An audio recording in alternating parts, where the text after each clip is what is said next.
பண்டைய காலத்துல மனம் அப்படின்ற ஒரு குரங்கு இருந்துச்சு. அது ஒரு நாள் ஒரு தோட்டத்துக்கு போச்சு. அந்த தோட்டத்துல கொய்யா மரத்துல இருக்கிற கொய்யா பழத்தை சாப்பிட ஆசைப்பட்டு கொய்யா பழம் பறிக்க போச்சு. அந்த டைம் பக்கத்துல இருக்கிற வாழை மரத்துல கொளத்தள்ளி நல்ல பழங்கள்லாம் பழுக்கிற ஸ்டேஜா இருந்தது.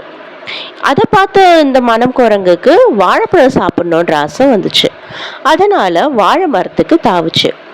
வாழைப்பழம் பறிக்கிற ஸ்டேஜ் பக்கத்துல இருக்கிற மாமரத்தை பார்த்துச்சு. அந்த மாமரத்துலயும் நல்ல பழங்கள்லாம் பழுத்திருக்கு.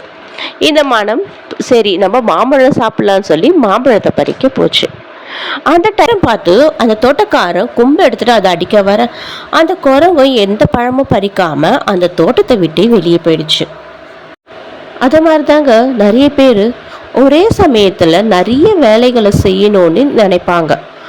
நம்ம ஒரு செயலை ஈடுபாடோட செய்வோம், ஆனால் நம்ம மனசு வேற ஒரு செயலை அந்த நேரத்துக்கு தான் நினைவுபடுத்தும். இதனால தாங்க நம்ம மனசை எப்பவுமே நம்ம கட்டுப்பாட்டுக்குள்ள வச்சிருக்கணும். இப்போ நிறைய பேர் கேட்பீங்க, எப்படி நம்ம மனசை கட்டுப்பாட்டுக்குள்ள வச்சிருக்க முடியும்? இதுக்கு நம்ம யோகா பண்ணணும், தியானம் பண்ணணும், அதே மாதிரி நல்ல புத்தகங்களை படிக்கணும். இதன் மூலயமா நமக்கு தெளிவான சிந்தனைகள் வளர ஆரம்பிக்கும். இந்த தெளிவான சிந்தனைகள் நமக்கு வளர ஆரம்பிக்கும் போது நம்மளுடைய மனசு நம்ம கட்டுப்பாட்டுக்குள்ள வந்துடும். இந்த பதிவு உங்களுக்கு பிடிச்சதுன்னா ஒரு லைக் பண்ணுங்க, உங்க கருத்துக்களை கமெண்ட்ஸ்ல தெரிவிங்க.